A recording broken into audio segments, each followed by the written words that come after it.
Walang jurisdiction ng ICC sa Pilipinas.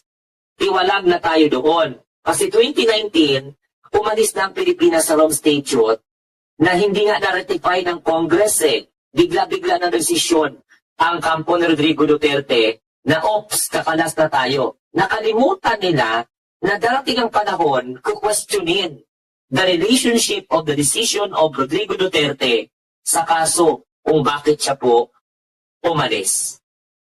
Correct? So, pero kung pag-usapan natin ang jurisdiction,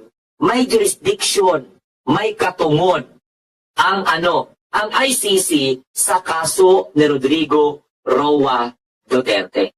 Kasi na-file po yung kaso before nag-withdraw ang Pilipinas under Duterte administration sa Rome Statute. So yung mga papirma-pirma ninyo, wala po yan. Maniwala kayo. Pagod lang.